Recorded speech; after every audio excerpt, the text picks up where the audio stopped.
I'm Kayam Robinson.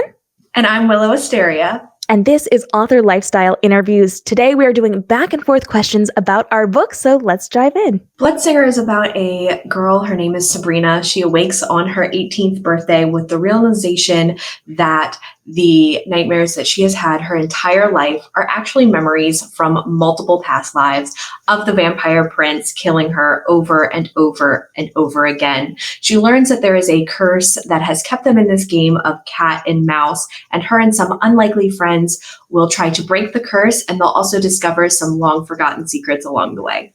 Mulan Dragon Shifter is a story about a girl who steals dragon shifting powers from her twin brother before they are born. And when the war breaks out, her brother is forced to go to battle. But so is Mulan to protect her brother. She has to be the dragon side of his shifting abilities and hide herself so that they don't know she is pretending to be him. He has to allow this because what else is he going to do? He can't shift into a dragon. And so we have this whole world where she is now under the control of her secret boyfriend, who is the general of the army. She has to deal with her long-lost love, who shows up as the third part of this love triangle, and she has to try to survive as a woman who is not supposed to have dragon-shifting capabilities because only the enemies do. It's not often that we see a Mulan retelling, so what inspired you to retell her story? I'm a really big fan of the Disney movie, and so I wanted to look into the origins because Disney loves to do their retellings. And when I looked into it, it is a very different, very dark Mulan story. And there's actually two originals, and they're ballads, they're Chinese ballads, and they do not end well for Mulan. And one of them, they're actually very aware that she is a woman off to fight this battle. And in the other, she sneaks into it. And so I had a lot of material to work with. I very much loved working with dragons for this. So I actually turned her into a dragon shifter. And shifters are not something that I ever wanted to write.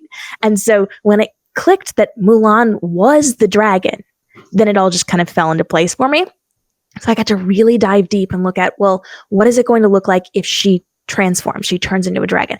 How is this going to be a problem? And so I have a country that has their women unable to shift, but the men are. And so if the woman is able to, she is an enemy. So her mom's line actually comes from the foreign kingdom.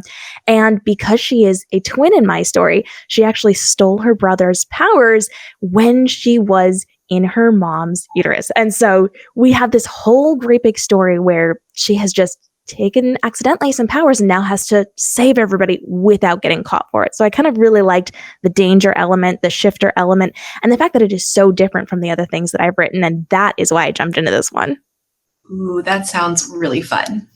You created a vampire prince that's cursed to kill the same girl over and over again. What perks does it have being a prince in this hunt for blood? Well, in this world, there is definitely a divide in power between the vampires and the humans. So being a vampire already sets him up for everything that he needs, but being a prince is going to give him the resources that he needs, the people that he needs, but it also gives him a disadvantage because if he wasn't a prince, he probably would not have been cursed to begin with. Oh, that's really good. So because he's royal, then he now has this curse placed on him and he's going to go off on his hunt. And I'm really excited to learn more about this. Yes. What are some elements that you've kept from Mulan's original stories, and what are a couple that you've changed to make it your own? I really love keeping those touchstone elements from the original story. So as I was researching the ballads of Mulan, I learned a lot about her. And they're so drastically different. In both of the Mulans from ancient Chinese ballads, she does not really survive. And it's kind of a survival of her own doing. She kind of does it to herself. And so we see a lot of those touchstones where she is going off to war. Sometimes she is protecting her father. Sometimes she's just kind of going to be helpful. And we have in one story the elements of people being very unhappy about this. And in the other, people are very much aware. So I kind of did both inside of my story. Because she is a twin, her twin was sent off to this battle and she has to go to protect him because she stole his powers. So he finds out she's there and is very, very aware. So she actually plays the dragon version of her brother. She is the dragon and he has to go hide. People assume that it's him and she's just not being seen inside of the story. So he's very aware. The rest of the people, including her secret boyfriend who is in charge of this army, doesn't know that she is a dragon, that she can shift, or that she is doing anything other than just being a nice little girl helping with all the nursing type things for this battle. And so we very much see that element of surprise, and we very much see the people who are aware. And partway through this book, we also have access to a third entity, her little bit of a love triangle. So her childhood boyfriend, who does know a little bit, and that kind of guides them on the process of this story. So I kind of kept that overall surprise while also giving some of those touchstones from the very original story. And as a little nod, as a little reference to the Disney version, I do have the dragons in there because I love Mushu in the original Disney version. So while my dragons are drastically different, I definitely did a little thank you Disney nod to it. Yes, that is awesome. I love the elements that you've kept, and I'm really excited to learn more about this love triangle. Love triangles are really good. It's a fun one because we have that one who's in charge, the one in all of power, but then we also have the comfortable, the thing that we grew up with, the thing that we know but we haven't seen for a while, and then she's got to make some choices with that one. Ooh, that's exciting. Sabrina isn't aware of her past lives existing before now. So how has this awareness changed her actions moving forward with the story? This is very good. So before now, she has really focused on survival, just from the world in general. As I mentioned previously, it's really set up where the vampires are in charge. They can pretty much do whatever they want to whoever they want at any time. So it's really just been about survival just as a whole. But as soon as those memories click into place, she knows that just staying in place is not the move. So she needs to figure out, one, where is she going to go from this man who can just know where she is at any point? How does she run from him? Can she get information about why this is happening? And she does try. She goes to a library and she tries to find some information, but it doesn't really end well for her. However, it does take her on that next path of, what do I do to get away from this man that's trying to kill me? Okay, I have to ask, because he can track her, because he knows where she is, like, how does he do that? What does that look like? He can just smell her. It's like a weird, so she is what is called a blood singer. So she is his blood singer. And as soon as she turns 18, he can smell her blood. If she's farther away, it'll be like a more like of a faint scent, but he always knows like where she is generally. So we have the I always know I will always find you trope. I like it. Oh, yeah. Oh, yeah. Can you tell us a little bit about the love triangle? Who's involved and what is pulling Mulan towards one versus the other? So the story starts out with her in a secret relationship with Kyung, and he is kind of the leader of the army. So when there is an attack, when there's a strike, and everybody is then forced to go join the army and be a part of the battle, he has to leave. He has to go be in charge of this, and he runs off for Mulan, and she has to go prepare with her family, and her brother's going to be forced into this as well. And so when her brother is forced into it, he no longer has his dragon powers. She took them before they were born. So she has to run off to protect him. And in doing so, she ends up with the army and she gets to run face to face into her secret boyfriend. And so now he is their leader. He is in charge. She is not allowed to let anybody know that they are dating because that can be a problem. And he cannot put his feelings for her above the well-being of everyone else. So he is in a very tough position. He has to lead the army. He has to protect everybody. He has to kind of oversee her brother a little bit. They have no idea that he doesn't have his powers. But, you know, you can't let your girlfriend's brother die. And then you also have to look out for your girlfriend. So he's in a really tough position. And then a little bit into this, we see a past boyfriend, her childhood boyfriend, Zoon, show up.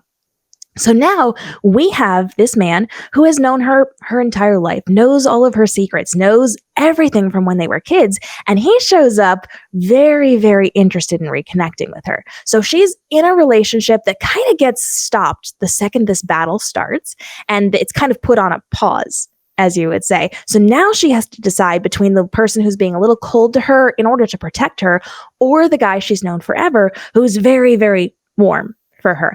And so she has her own individual scenes with each of these guys. She has a lot of reasons to go with both of them, but there is a deciding factor that is definitely a spoiler that is going to tell us who she's going to end up with. And when that moment happens, you will know if you picked the right team or not.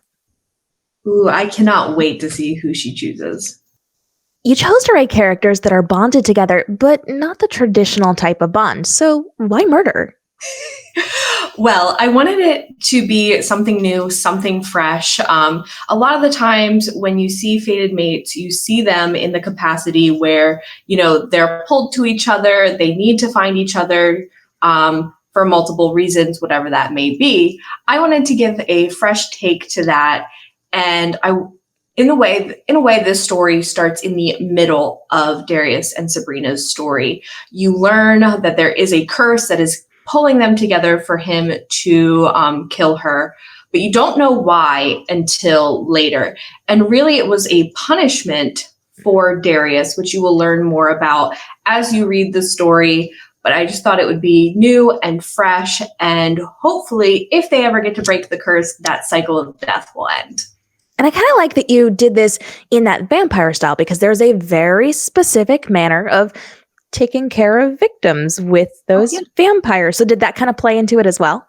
100%. When I came up, I've had these characters in my brain for many, many years, and they've had lots of iterations of their story. But there was one day, it was one of those shower thoughts where it was what if we had a vampire that was cursed to feed on his lover until she died over and over and over again? And I was that could be a cool story. And that's kind of how everything came to be. It kind of snowballed from there.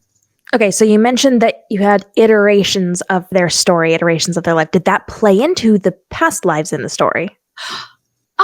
No, none of the past lives. So I started writing them when I was in the 7th grade. So they have had one point they were in an academy setting, and that is nowhere in the world. It was written on paper in a composition notebook.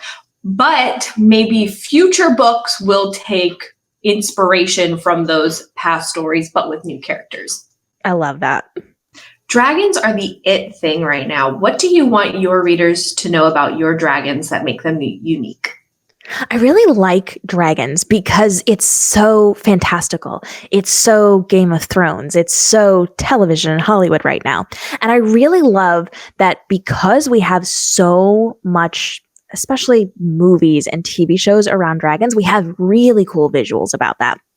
So inside of the story, you really get to explore what a dragon is going to look like, how it's going to work with a transformation, someone who is going from human form into that dragon form. And we get to look at different types of dragons, especially inside of this story. So they kind of have different strengths, not necessarily different powers, but to a point, they have different things that are going to work in their favor and things that they do not have accessible to them in their dragon forms. And so the human form is almost considered the weaker form, while the dragon is very much going to be that big, easy to go into battle formation for them. And so we get to see the different colors, we get to see the different strengths, the different powers, the different ways that they move, the different ways that they function.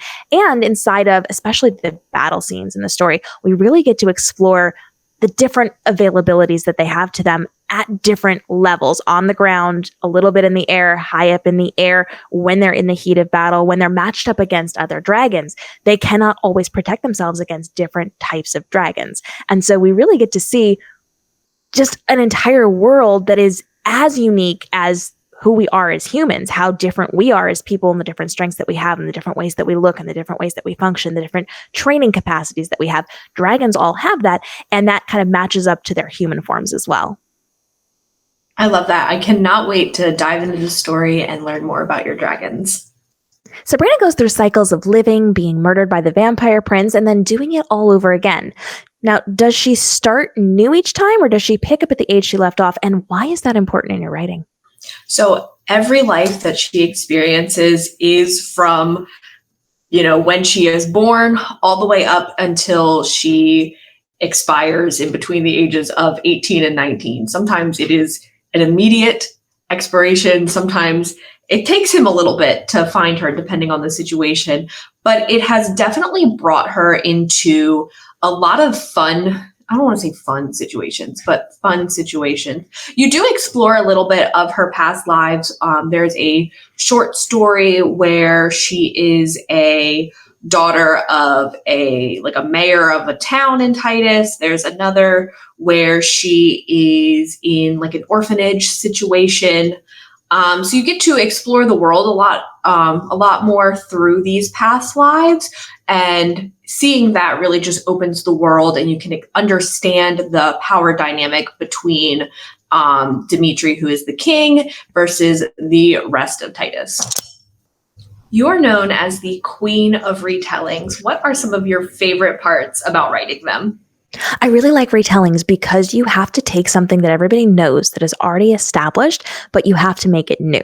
And a lot of people think with retellings, well, you're not making up your own things. It is exactly making up your own things, but you have to then add in weird random stuff. So that's like telling any author, write your story, write the story that you want, but you must put a red ball in it.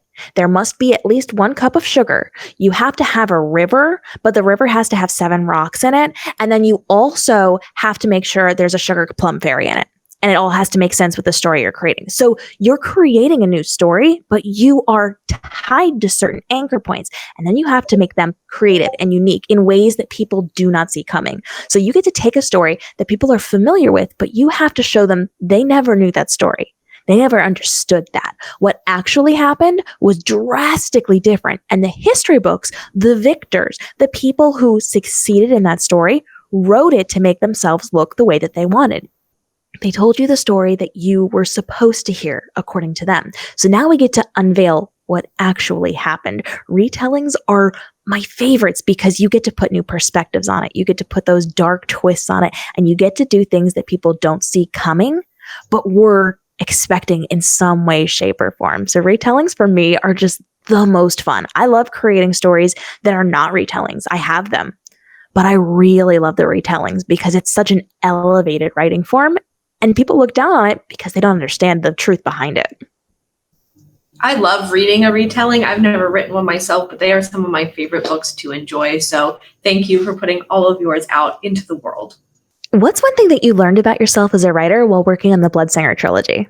I love to place unexpected twists where they are least expected. That will absolutely be the most gut-wrenching things that people will experience.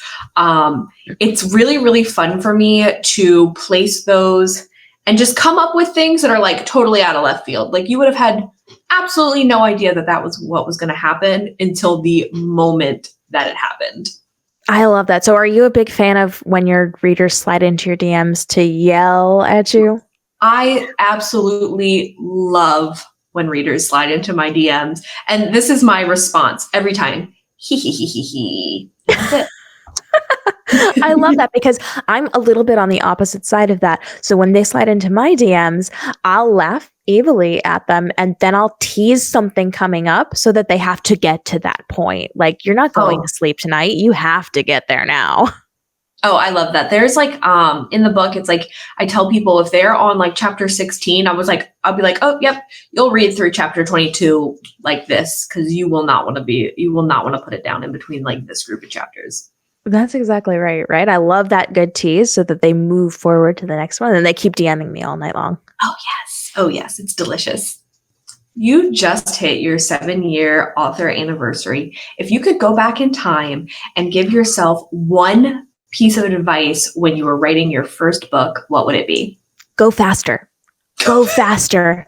I had so many people say that you can only do so much. You can only write so fast. You can only market in certain ways. You can only do so many things because that's what they were capable of doing, or because that's what they were seeing in the traditional or in the indie space. That's what was expected. That was what was common. But I work so much faster than other people. I work very differently. And because I listened to their advice, I really held myself back for a good 2-3 years of my career. My career could have been very, very different if I had not taken that advice, if I had moved forward at my pace, if I had done things the way that I intended to do things. So I actually got to start that a couple of years into my career. I stopped listening to the advice and I jumped into doing it my way, and everything took off. Things worked really, really well because I understood who I was as a writer, as somebody who was working on different projects, as somebody who was a marketer, as somebody who had knowledge of the industry in certain ways. Because I trusted myself and I took steps that I knew I was capable of taking, I was able to just really skyrocket what I was able to do. So go faster. Don't be slow for the sake of being slow or because that's what's expected of you. I love that. I love that. Especially right now where rapid release is so popular. Definitely that is a good piece of advice. And that's right, because now that we have this rise of TikTok, which was not in existence when I started my career, we were left to like Instagram as new authors back in the day. Now we have TikTok, and everybody is a voracious reader on TikTok. So we see a lot of people just consuming all of this content. They want more and more and more. When they find people that they like, a series they like, an author they like, a character they like, if they can get more from that entity, they will heavily lean into it. So I could release a new book every month and it would just be devoured by this audience because now we have the audience for it. And now we have the information for it. We lived in a time back then when we didn't have a lot on the internet. We were getting our advice in author Facebook groups, and it was very limited and limited perspectives. But now we have access to so much information through TikTok and through some of the other social platforms that we can really take in that information, make our own path, and work really, really well through it. So I love that it's this huge evolution from the time I started to what it is now. And I love how it's impacting authors now and how it impacted authors back then. Yeah, TikTok is definitely amazing for the book space. For sure. So how do you hide from a vampire king out for your blood? You don't. You really don't, unfortunately. You don't. He's gonna find you. In the situation that occurs in Bloodsinger, she actually ends up finding him. Oh, good. Okay. Yeah, not on purpose. But she definitely has like one of those like when you're watching a scary movie and people are doing dumb things and you're like, why are you doing that? Of course. That is exactly what happens. And there are consequences to doing dumb things. There are consequences to doing dumb things, that is for sure. And I feel like that's always really good inside of stories is we sit there and watch and know what's going to happen, but we go on that journey anyway. Yeah, let's just say if like you're at a place and you're like, somebody tells you don't go in the basement, and then you and your friend are like, let's sneak into the basement. Don't sneak into the basement. Don't do it. You know what? You get what you get if you do that. Yep. But sometimes it works out for the best. Fingers crossed for a good ending in this story. Eventually they do get a good ending, but they have to work for it. Thank you so much for joining us for today's author lifestyle interviews. Come back for more episodes with more fantastic authors. I'm KM Robinson. You can find me at kmrobinsonbooks.com and at KM Robinson Lifestyle on TikTok and on Instagram, and KM Robinson Books on YouTube. Thank you so much for having me. I loved being here. You can find me at willowasteriabooks.com. You can also find me on TikTok, Instagram, and Threads at Willow Asteria Books. Can you tell us a little bit about this black jade blossom that Mulan is on the hunt for to return to the Emperor? No, because I don't remember it. I wrote it so long ago.